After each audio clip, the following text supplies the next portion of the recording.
บายดีท่านผู้ชมที่เคารพยินดีต้อนรับทานเข้าสู่รายการล้มกันวันนี้รายการของพวกเฮาแมนออกอากาศทางโทรภาพแห่งชาติลาวช่องหนึ่งรายการจะนำเสนอข้อมูลข่าวสารเวียกงานทางด้านการเมืองเศรษฐกิจและก็สังคมมานำเสนอให้ท่านผู้ชมได้รับชมกันเป็นประจำทุกๆอาทิตย์ในรายการล้มกันวันนี้ท่านผู้ชมที่เคารพ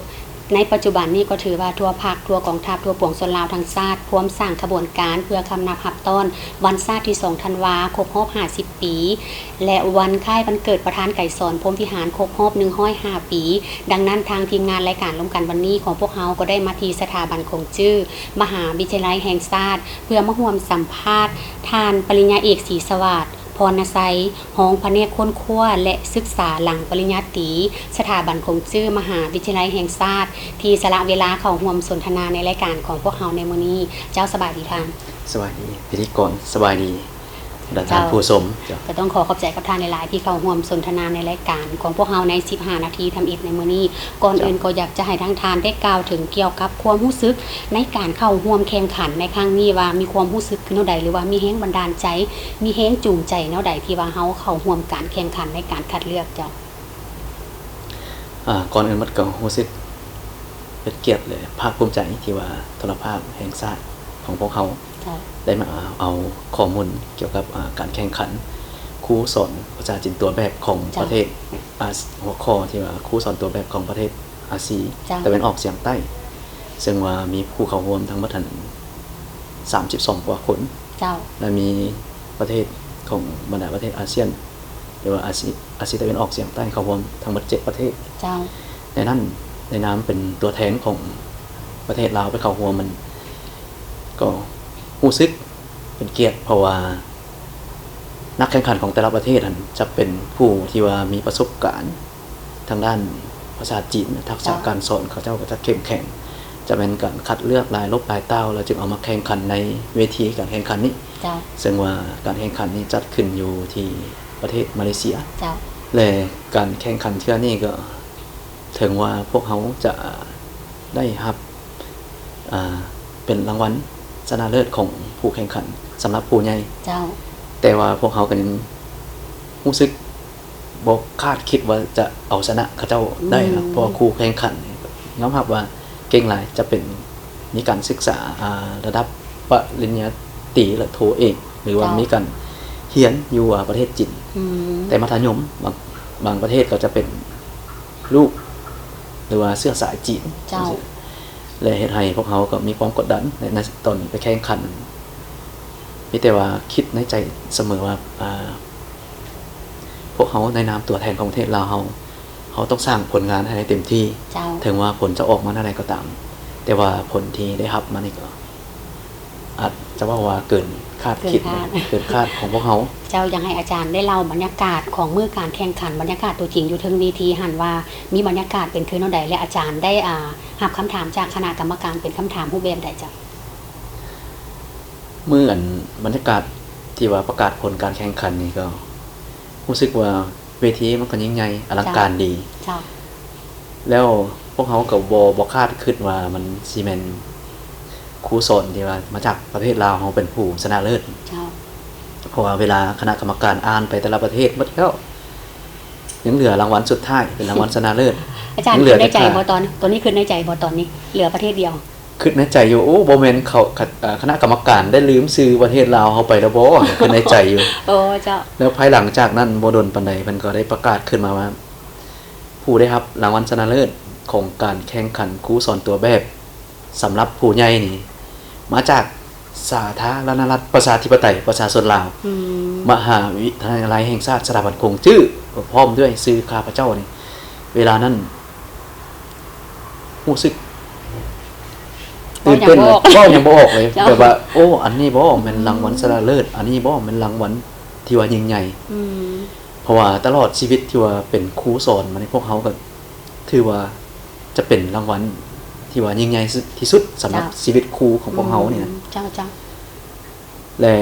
สำหรับว่าการได้รับคำถามจากคณะกรรมการนี่เพิ่นก็บ่ได้ให้เกี่ยมล่วงหน้าเนาะเจ้าบ่ฮู้ล่วงหน้ามาก่อนบ่ได้ฮู้ล่วงหน้ามาก่อนคณะกรรมการเพิ่นอยากถามหยังก็ถามไปเจ้าโดยที่ว่าเพิ่นคณะกรรมการจะล้มกันก่อน3ท่านนั่นเจ้า ว่าสิถามนักแข่งขันพวกนี้ถามแนวใด อ๋อ แล้วเพิ่นก็ได้ถามข้าพเจ้าว่าเฮ็ดจังไดจะเป็นครูสอนที่ว่าดีเด่นเป็นครูสอนที่ว่าได้มาตรฐานเฮ็ดจังได เจ้า และเวลานั้นข้าพเจ้าก็รู้สึกตื่นเต้นเลยบ่รู้ว่าจะตอบจังได เจ้า ก็เลยได้เอาคำสุภาษิตของท่านคงจื้นในกล่าวให้เพิ่นบอกว่า พวกเฮาอยู่นํกันทุกคนนี่ เจ้า จะมีจุดเด่นและจุดดีของทุกๆคนและทุกคนนี่จะสามารถเป็นครูอาจารย์ของพวกเฮาได้ เจ้า ตลอด อืม เพราะว่าเขาจะอยู่ในหัวมหาลัยคือกัน จะเป็นเพื่อนร่วมงาน นักศึกษาและครูอาจารย์อย่างต่างๆนี่ก็ถือว่ามีจุดดีจุดเด่นเพื่อแตกต่างกันและเป็นครูอาจารย์ให้พวกเขาได้คือกัน เจ้า ก็ถือว่าเป็นคำถามที่ว่าอาจารย์ได้รับเนาะ เจ้า แล้วอยู่เวทีตัวจริงอาจารย์ได้ทดลองสอนตัวจริงบ่ในตอนนั้น เวลาที่ว่ามีการแข่งขัน การสอนนี่จะมีการแข่งขัน สอนตัวจริง สอนตัวจริงอยู่เวทีเลย สอนตัวจริงอยู่เวทีซึ่งมาเวทีหันจะมีนักศึกษาที่ว่ามาจากประเทศมาเลเซีย เจ้า เอามาจำลองให้พวกเขา อ๋อ การสอนตัวจริง เจ้า โดยที่ว่าพวกเขานี่ก็บ่ได้ฮู้ว่านักศึกษานี่มีระดับภาษา เจ้า แข่งอยู่ระดับใด เจ้า บ่ได้ฮู้และเวลาการแข่งขันตัวจริงก็จะมีกล้องและมีการถ่ายทำอย่างมีคณะกรรมการติดตาม เจ้า และให้คำถามกับทีและสอนกับที อืม โดยที่ว่าเก็บกำบรรยากาศว่าบรรยากาศในการขึ้นห้องขึ้นสอนนี่มีแนวใด เจ้า และผลมีการประเมินผลว่าสอนวิธีการแบบนี้จะมีผลได้รับแนวใด โอ้ และจึงเป็นคะแนนรวมที่ว่าการตัดสินในการ จ้ะ แข่งขันนี่ อืมก็แสดงว่าคืออาจารย์ได้เว้ามาเนาะว่าเราต้องได้อัดคลิปการเรียนการสอนของเฮาที่เฮาสอนตัวจริง อยู่ในลาวของเฮานี่ส่งไปให้เพิ่นก่อน และเวทีการแข่งขันตัวจริงเฮาก็ได้สอนตัวจริงอยู่หน้าเวทีหั่นให้เพิ่นประเมินผลตัวจริงอยู่หั่นเลย อืม ซึ่งว่าก่อนจะมีการเข้าร่วมการแข่งขันนี้ให้มีการสอนตัวจริงอยู่ที่ จ้ะ ประเทศเฮานี่ก่อน เจ้า แล้วอัดวิดีโอแล้วเขียนเป็นแผนแบบแผนการเรียนการสอน ม ส่งให้เพิ่น รู้สึกแนวใดอันตอนนั้นหัวความรู้สึกว่าแบบว่าบ่คาดคิดว่าสิแม่นเฮาบ่ ตอนนั้นก็บ่คาดคิดเลยว่าจะเป็นเฮามาจากประเทศลาวเฮา อืม โดยเฉพาะพวกเฮาก็คิดว่าลาวเฮานี่ก็การศึกษาของพวกเฮาหรือว่าเทคโนโลยีอย่างต่างๆ ก็อาจจะอยู่ตามหลังของประเทศที่ว่าเพื่อนบ้านที่พวกเฮาเข้าร่วมแข่งขันนํกันนี่แต่ว่าผลที่พวกเฮาเฮ็ดนี่ก็มันเป็นสิ่งที่บ่งบอกให้พวกเฮาฮู้ได้ว่า ทุกสิ่งทุกอย่างมันจะแม่นขึ้นกับความพยายามของพวกเฮาถ้าว่าพวกเฮามีความพยายาม มันจุดเริ่มต้นที่ว่าหรือว่าพื้นฐานหรือว่าเบื้องหลังของพวกเขาอาจจะบ่คือกัน แต่ว่าพวกเขาก็อาจจะสามารถเฮ็ดได้ เจ้าก็ถือว่าเป็นคำเว้าที่ดีหลาย ครับ เพราะว่าคนเฮาบ่พ้นจากความพยายามดอกถ้าเฮามีความมานะมีความอดทนพยายาม ดังที่อาจารย์ได้เว้ามาเลยวันนี้เฮามาเว้าถึงมาตรฐานเงื่อนไขที่ว่าผู้ที่จะเข้าร่วมเขาต้องมีมาตรฐานเงื่อนไขคือแนวใดจึงสามารถเข้าร่วมการแข่งขันในครั้งนี้ได้ หนึ่งนี่ต้องเป็นอาชีพ เจ้า ครูก่อนเนาะเป็น เจ้า อาชีพครูก่อนแล้วเป็นครูสอนที่สอนภาษาจีน เจ้า บ่ว่าจะอยู่ในมหาลัยมัธยม หรือว่าสถาบันคงจื้อของ เจ้า แต่ละประเทศ เจ้า และจะมีการคัดเลือกในการแข่งขันทักษะการสอนภาษาจีน และการออกแบบ PowerPoint หรือว่าการสอนต่างๆนี่ เจ้าจะ ภายหลังคัดเลือกของแต่ละประเทศแล้วจะมีการอัดคลิปวิดีโอ อ๋อ ในการสอนและเขียนแบบแผนการสอน เจ้าอัดคลิปวิดีโอในการสอนตัวจริงเขาเลยบ่ การสอนตัวจริงใน อ๋อ ยุคของประเทศตนเอง เจ้า อยู่ในสถาบันของตัวเอง เจ้าเจ้า อัดแล้วจึงเขียนแผนการเรียนการสอนส่งให้ประเทศที่ว่าหรือว่าเจ้าภาพที่ว่าจัดงาน ประเทศเจ้าภาพเจ้า แล้วจึงสามารถไปเข้าร่วมได้ อืมเจ้าก็ถือว่าบ่ธรรมดาเนาะก็ จ้ะ เพราะมาตรฐานเงินไขก็ถือว่าต้องสูงเนาะ เจ้า เจ้าหลายอยากจะรู้ว่าก่อนที่ว่าจะเข้าไปแข่งขันทางอาจารย์ได้มีการกาดเตรียมข้อมูล หรือว่ามีการกาดเตรียมความพร้อมคือเท่าใดหรือว่าใช้เวลาโดนปานใดในการเก็บกับข้อมูลเจ้า ก่อนจะเข้าแข่งขันนี่ก็ พวกเขาทางสถาบันคงจื้อพวกเขาก็ได้ให้ความสำคัญ เจ้า โดยเฉพาะคณะนำของสถาบันคงจื้อแล้วเขาได้ให้ความสำคัญในการแข่งขันที่นี้ได้จัดคณะรับผิดชอบและได้ปรึกษาหารือกันเปิดกองประชุมและ มาแลกเปลี่ยนกับครูอาจารย์จีนเจ้าและครูอาจารย์ลาวที่ว่าจะเป็นตัวแทนไปเข้าร่วมแข่งขันนี่เจ้ามาแลกเปลี่ยนกันว่าการออกแบบและการสอนเขาควรให้ความสำคัญจุดใดควรเอาใจใส่จุดใดและคณะนำสถาบันคงจื้อก็ได้มีการวางแผน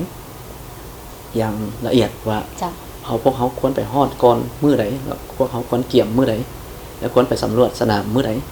เพื่อให้มีความพร้อมในการแข่งขันบ่ให้ผู้แข่งขันมีความตื่นเต้นอย่างนั้นพวกเขาก็ได้กะเกี่ยมเป็นเวลาประมาณ2 อาทิตย์กว่าเนาะก่อนจะไปเข้าแข่งขันแล้วเข้าไปตัวจริงได้เข้าไปกะเกี่ยมอยู่ในสถานที่ตัวจริงหรือว่าประเทศตัวจริงประเทศเจ้าภาพพันดลกันได้ย้อนว่าทางสถาบันพวกเขาคณะนำพวกเขานี่มีแผนว่าบ่อยากให้ผู้แข่งขันติดเมื่อยในการเดินทางตามการแข่งขันและตามเจ้าภาพเซิร์นหันจะแม่นวันที่26ให้ไปฮอดประเทศมาเลเซียแต่ว่าทางคณะนำสถาบันคงจื้อได้วางแผนให้พวกเขาออกไปก่อนวันที่25ไปฮอดก่อนเนาะเราได้ไปกะเกี่ยมวันที่26กะเกี่ยมแล้วไปสำรวจสนามและเวทีครับการแข่งขันนั่นแหละได้เอา PowerPoint การสอนได้ไปทดลองคอมพิวเตอร์แล้วไปซ้อมก่อน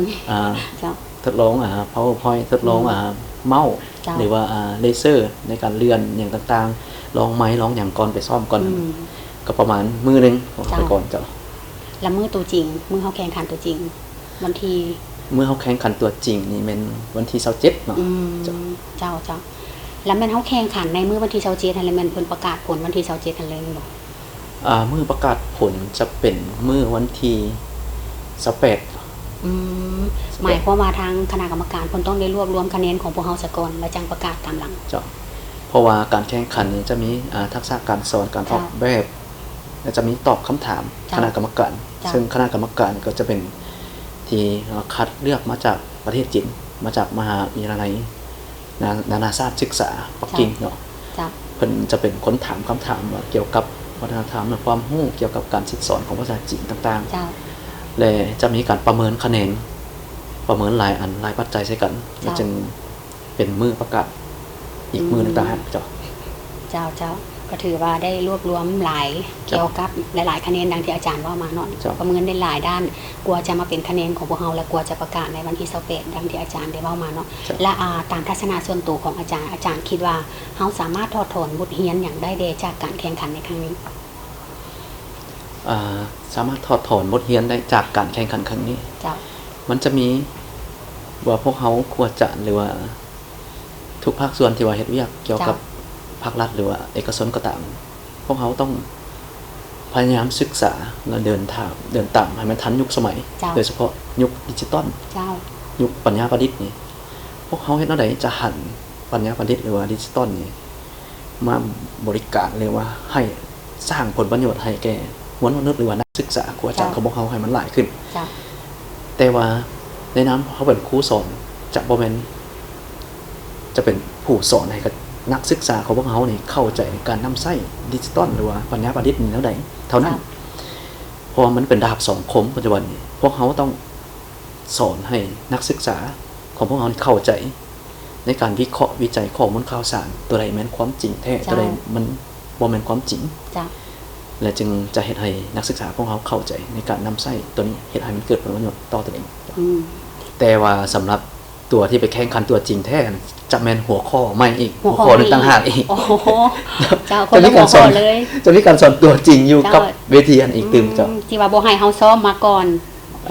เพิ่นจะให้มีการจกสลากเนาะจกสลากและให้พวกเขานี่มีกะเก็บความพร้อมและออกแบบการสอนเป็นบ่ว่าจะเป็น PowerPoint หรือว่าแผนของเขาจะสอนแนวใดใช้วิธีใดให้นักศึกษาเข้าใจและให้บรรยากาศ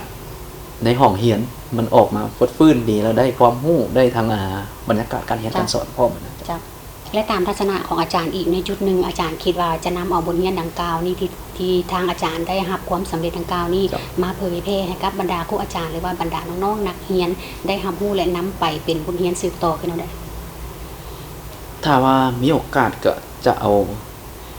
เพราะว่าทางด้านการประสบการณ์หรือว่าการแลกเปลี่ยนที่ได้เก็บเกี่ยวมาจากเวทีดังกล่าวนี่อาจจะเป็นการแลกเปลี่ยนหรือสัมมนาให้นักศึกษาหรือว่าครูอาจารย์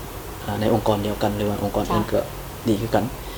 สิ่งที่สำคัญคือพวกเฮานี่ก็บ่ต้องให้คิดท้อถอยเนาะเพราะว่าปัจจุบันในยุคดิจิตอลหรือว่ายุคปัญญาประดิษฐ์นี่ประเทศใดจะเริ่มก่อนก็อย่าพวกเฮาก็ก้าวเข้าสู่ยุค 4.0 หรือว่าอนาคตต่อหน้าจะเป็น 5.0 ไปพวกเฮาก็มีสิทธิ์เท่าเทียมกันแล้วพยายามซอกฮู้ความเห็นและต้องมั่นใจในสิ่งที่ตัวเองเฮ็ดคิดว่าตัวเองเฮ็ดในสิ่งที่ถูกต้องแล้วต้องเฮ็ดให้มันได้ออกมาได้ดีที่สุดเนาะเจ้าและในตอนท้ายของรายงานทำอิฐของพวกเฮาในมื้อนี้อาจารย์มีหยังที่จะฝากถึงบรรดาท่านผู้ชมที่กำลังรับชมรายการของพวกเฮาอยู่ทางบ้านในตอนนี้ขอเชิญเลยอาจารย์สวัสดีท่านผู้ชมก็ในโอกาสที่ว่าวันชาติที่2ธันวาคมที่กำลังจะมาถึงนี้ขออวยพรให้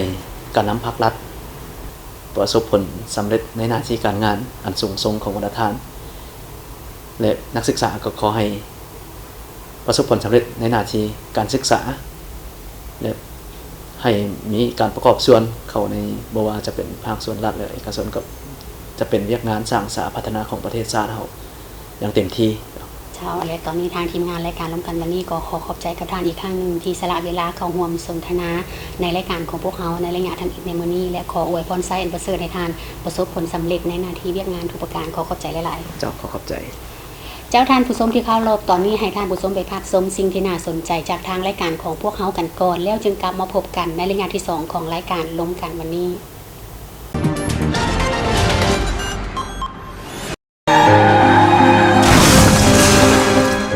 เมาบ่ขับจงมีสติครอบครัวล้อถาเจ้ากลับบ้านด้วยความห่วงใยจากโทรภาพแห่งชาติลาวช่องหนึ่ง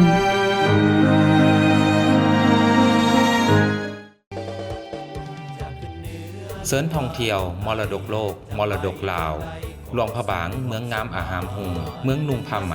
ขวัญใจนักท่องเที่ยวเมืองเกี้ยวคำหวานตำนานขับทุ่งอ้อหลามไซสะคานงานทรงเหือเดือนเก่าวัดเก่าแก่มากมีตาดกวงซีและทำติงเป็นมิงมรดกโลก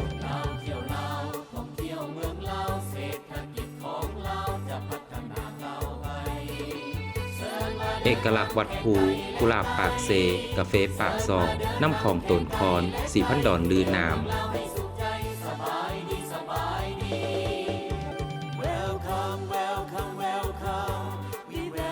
เมื่อเว้าถึงแคนบ่มีคนลาวผู้ใดที่บ่ฮู้จักแคนแม่นมีความผูกพันกับสายเลือดลาวกลายเป็นดนตรีประจำชาติมีเอกลักษณ์เฉพาะแต่หึงนานและเสื่อมซึมเข้าในชีวิตวัฒนธรรมของประชาชนลาวบรรดาเผ่าในทั่วประเทศ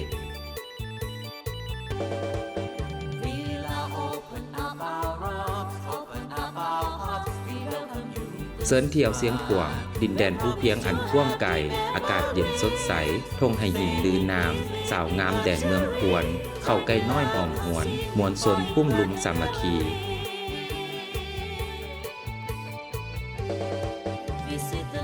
หัตถกรรมตำหูกพื้นเมืองจากภูมิปัญญาการตำหูกลายนาคของชุมชนเสื้อชาติลาวกลายเป็นมรดกท้องถิ่นมรดกแห่งชาติและมรดกนามธรรมของโลกเสริญท่องเที่ยวมรดกโลกมรดกลาวเจ้าท่านผู้ชมที่เคารพก็กลับเข้ามาสู่รายงานที่2ของรายการล้มกันวันนี้ซึ่งรายงานทำอิฐทางทีมงานของพวกเราก็ได้ร่วมสัมภาษณ์ท่านอาจารย์ศรีสวัสดิ์ผู้ที่ได้รับรางวัลชนะเลิศกู้ตัวแบบการสอนดีเด่นส่วนก้าวเข้ามาสู่รายงานที่2ก็จะมาร่วมสัมภาษณ์อาจารย์มณีสาครทิพย์ธิราชสถาบันคงจื้อมหาวิทยาลัยแห่งชาติในการออกแบบการเรียนการสอนดีเด่นผู้คนได้รับรางวัลชนะเลิศก็เข้าร่วมสนทนาในรายงานที่2ของรายการของพวกเราในมื้อนี้สบายดีอาจารย์เจ้าสบายดีเจ้าก็ขอขอบใจอาจารย์ที่เข้าร่วมสนทนาในรายงานที่2ของรายการพวกเราในมื้อนี้ก่อนอื่นก็อยากจะเรียนถามทั้งอาจารย์ว่าให้อาจารย์เว้าถึงความรู้สึกในการเข้าร่วมการแข่งขันในครั้งนี้ว่ามีความรู้สึกคือแนวใดและมีแรงจูงใจคือแนวใดจึงว่าได้เข้าร่วมแข่งขันในครั้งนี้เจ้าก่อนอื่นเมื่อก็รู้สึกในการเข้าร่วมแข่งขันในครั้งนี้เนาะก็รู้สึกดีใจหลายเพราะว่า คันมาเว้าในเรื่องเวียกงานการเรียนการสอนโดยเฉพาะการสอนภาษาจีนของพวกเขาและกันได้มีโอกาสเข้าร่วมแข่งขันในครั้งนี้ก็หมายความว่าบ่เพียงแต่เป็นการแข่งขันเนาะแต่มันเป็นเวทีในการแลกเปลี่ยนความรู้ประสบการณ์อย่างต่างๆในเบื้องต้นที่ว่าได้รับข่าวทั้งที่ว่าทางคณะนำสถาบันคงจื้อเนาะที่เพิ่นก็ให้โอกาสเฮาได้เข้าร่วมในการแข่งขันนี้ตัวเองส่วนตัวก็รู้สึกว่าทั้งดีใจทั้งตื่นเต้นเพราะว่ามันจะต้องได้เข้าไปร่วมแข่งขันกับหลายๆประเทศเนาะในประเทศอาเซียนเพราะว่าเฮาก็คือยกตัวอย่างประเทศบางประเทศเขาก็มีว่านำใช้ภาษาจีนเป็นส่วนหลายแล้ววันนี้เฮามาเทียบใส่ว่าโอ้เฮาสิมีความสามารถได้หรือแล้วใดแต่ถึงอย่างใดก็ตามเวทีนี้มันเป็นเวทีที่สำคัญที่ว่าให้บ่เพียงแต่เป็นเพียงการแข่งขันแล้วเฮาได้มีสร้างโอกาสให้เฮาได้แลกเปลี่ยนกับครูอาจารย์ในหลายๆประเทศก็เลยได้ตัดสินใจเข้าร่วมแข่งขันจนวินาทีสุดท้ายที่ได้รู้ว่าตัวเองได้รับรางวัลดังกล่าวก็รู้สึกดีใจ เพราะว่าเขาก็บ่ได้คาดหวังหยังเพราะว่าบรรดาผู้เข้าร่วมแข่งขันแต่ละภาคส่วนก็แม่นอาจารย์ที่สอนภาษาจีนจากบรรดาประเทศบรรดาโรงเรียนคงจื้อที่ว่าเขาก็มีประสบการณ์มีความรู้ความสามารถที่หลากหลายและก็ในเรื่องของภาษาจีนก็ถือว่าแต่ละคนนี่ก็ถือว่าสุดยอดอีหลีเจ้าคืออาจารย์ในการมาหลังจากที่ว่าเฮาได้ฮู้ข่าวว่าเฮาจะต้องได้เข้าร่วมแข่งขันในครั้งนี้ทั้งอาจารย์ได้มีการกะเกี่ยมหากะเกี่ยมข้อมูลหรือว่ามีการเกี่ยมความพร้อมคือแนวใดโดยเขาก็ได้ปฏิบัติตามที่ว่าทั้งว่าคณะกรรมการที่เพิ่นรับผิดชอบการแข่งขันเนาะเพิ่นได้ส่งรายละเอียดมาก็คือผู้สอนก็จะต้องได้ประกอบแบบฟอร์มและหลังจากนั้นก็ได้ประกอบได้ว่าเฮ็ดรูปแบบการเรียนการสอนเนาะแบบว่ารูปแบบการเรียนการสอนแล้วก็การนั้นเฮาอัดวิดีโอการสอนตัวจริงของเฮาที่ว่าเฮาขึ้นห้องตัวจริงฮะไปให้เขาเบิ่งประมาณ 30-40 นาทีอันนี้ก็เป็นเงื่อนไขนึงของการเข้าร่วมการแข่งขันแล้วหลังจากนั้นเฮาก็ได้ว่าเพิ่นก็ได้มีให้เฮามาจกสลากเพราะว่ามันจะมีหลายหัวข้อหลายประเทศแล้วก็มาจกสลากเอาแล้วเฮาได้หัวข้อเมื่อเวลาเฮาได้หัวข้อมาแล้วจังมาคิดว่าเฮาสิในหัวข้อตัวนี้แล้วเฮาสิสอนนักเรียนแนวใดแบบว่าเพื่อว่าแบบเฮาสิออกไอเดียแนวใดเฮาสิว่าสิสอนแบบใดเฮ็ดแนวใดให้นักเรียนเข้าใจง่ายโดยในปีนี้เขาก็ตั้งในเงื่อนไขในขอบเขตของว่าเฮาสิเฮ็ดแนวใดนำใช้เทคโนโลยีใหม่ๆเข้าในการเรียนการสอนเฮ็ดให้นักเรียนทั้งเรียนและทั้งมีความสุขทั้งมีแรงดึงดูดใจและทั้งสามารถกำเนื้อในบทเรียนได้อยากให้อาจารย์ลองเล่าเหตุการณ์ตัวจริงในมื้อแข่งขันในมื้อนั้นอยู่เทิงวิธีให้กับท่านผู้ชมได้รับทราบรับฟังไปพร้อมกันโดยในการแข่งขันในมื้อนั้นก็เขาจะแบ่งออกเป็น3ขั้นตอนเนาะก็คือในเบื้องต้นเฮาก็จะแม่นว่าแนะนำเกี่ยวกับเรื่องการเรียนแบบว่ารูปแบบในการออกแบบการสอนเฮาในครั้งนี้ยกตัวอย่างเฮาก็จะเน้นให้กับเจ้าได้รู้ว่าในเบื้องต้นการสอนของเฮาสิมีขั้นตอนแนวใดเป็นจังไดเนาะแล้วหลังจากนั้นในข้อที่2ก็จะอยู่ในเข้าการสิสอนตัวจริงก็หมายความว่าก็เจ้าจะมีนักเรียนให้เฮา4คนถึงว่าเป็นนักเรียนที่ว่าทางมหาวิทยาลัยมาเลเซียที่เพิ่นจัดนักเรียนที่เรียนภาษาจีนมาโดยตรงค่ะหมายความว่าอาจารย์กับนักเรียนนี่จะบ่ได้ร่วมกันมาก่อนหมายความว่าเฮาจะว่าต้องแสดงบ่แม่นว่าแสดงต้องสอนตัวจริงเลยต้องสอนตัวจริงเลยแล้วก็แล้วนั้นเฮาก็ดำเนินวิธีการสิสอนของเฮาไปและจนฮอดสุดท้ายก็จะเป็นขั้นตอนของการตอบคำถามบรรณาให้แก่คณะกรรมการเจ้าตามทัศนะของอาจารย์คิดว่าเฮาสามารถถอดถอนบทเรียนอย่างได้แดในการแข่งขันในครั้งนี้คิดว่ามีความหลากหลายในการสุดกันในการแข่งขันนี้อันที่1ในเวลาการเรียนการสอนตัวจริงในเวลาที่การแข่งขันตัวจริงเฮาก็ได้เห็นรูปแบบเทคนิควิธีการสอนของอาจารย์ของแต่ละประเทศเนาะที่ว่าทุกคนก็ว่าถือว่าเอาเทคนิคที่ดีๆมาทั้งมาแข่งขันแล้วก็ทั้งเป็นการแลกเปลี่ยนในเฮาก็ได้เห็นหลายๆ เช่นว่าเป็นอาจารย์จากประเทศอินโดนีเซียแต่เพิ่นก็ได้เว้าว่าอยู่ในประเทศของเพิ่นเกี่ยวกับการนำใช้ AI เข้ามาในการเรียนการสอนนี่ถือว่ามีความหลากหลายเอิ้นว่าอาจารย์ในโรงเรียนของพวกเพิ่นนี่การใช้ AI เข้ามาในสอนนี่ถือว่าเป็นเรื่องปกติแล้วเขาก็ได้มีการฝึกอบรมเกี่ยวกับเวียกงานAI นี่เป็นประจำซึ่งก็คิดว่ามันเป็นสิ่งหนึ่งที่ดีเพราะว่ามันก็เป็นเอิ้นว่ารูปแบบการนำใช้เทคโนโลยีใหม่ๆเข้ามาสู่การสอนและนอกจากนั้นเขาก็ยังได้มีการแลกเปลี่ยนคือได้มีการแลกเปลี่ยนน้ำบรรดาประเทศเกี่ยวกับสภาพการเรียนการสอนภาษาจีนอยู่ในประเทศของเขาแล้วก็ได้มาปรึกษาหารือกันเกี่ยวกับว่าคือปัจจุบันในฐานะที่พวกเขาเป็นเอิ้นว่าเป็นครูที่บ่แม่นภาษาครูที่บ่แม่นคนจีนแต่ว่าสอนภาษาจีนเขาจะมีข้อยุ่งยากแนวใดมีหยังอยากเสนอแนวใดหรือว่าเขามีความต้องการแนวใดอันนี้ก็เป็นเวทีที่สำคัญที่ว่าได้มีโอกาสแลกเปลี่ยนและอาจารย์คิดว่าจะนำเอาผลสำเร็จในครั้งนี้มานำใส่เข้าเวียกงานตัวจริงของพวกเราเป็นอะไรเพราะว่าก็คือดังที่เฮาฮู้กันว่าสถาบันคงจื้อก็เป็นสถาบันนึงที่ว่าเฮาเปิดการเรียนการสอนมาตั้งแต่ดุจอยู่แล้วและในปัจจุบันพวกเขาก็ยังมีหลักสูตรครูภาษาจีนซึ่งว่าการแข่งขันครูตัวแบบหรือว่าการออกแบบการสอนดีเด่นอันนี้มันเป็นเอิ้นว่าเป็นใจกลางหลักของครูที่ว่าเขาจะต้องได้มีวิธีการแนวใดที่ว่าจะเฮ็ดให้มันการศึกษาของเขาให้มันทันกับยุคสมัยในปัจจุบันคันฉะนั้นคิดว่าเวทีนี้นี่มีความสำคัญหลายในเวียกงานตัวจริงของข้าพเจ้าเจ้าและตอนท้ายนี่อาจารย์มีหยังบ่ที่จะฝากถึงบรรดาท่านผู้ชมที่กำลังรับชมรายการของพวกเราอยู่ทางบ้านในตอนนี้ขอเชิญเลยอาจารย์โดยข้าพเจ้าก็อยากขอฝากไว้กับบรรดาครูสอนทั้งหมดเนาะบ่ว่าจะเป็นครูสอนภาษาจีนหรือว่าครูสอนภาษาต่างประเทศหรือว่าครูสอนทั่วไปเพราะว่าข้าพเจ้าคิดว่าคือข้าพเจ้าเชื่อมั่นครูลาวในปัจจุบันทุกคนก็ล้วนแต่เป็นผู้ที่เก่งที่เชี่ยวชาญในด้านเรื่องการออกแบบการสอนวิธีการสอนข้าพเจ้าในครั้งนี้ได้รับรางวัลนี้ถึงจะ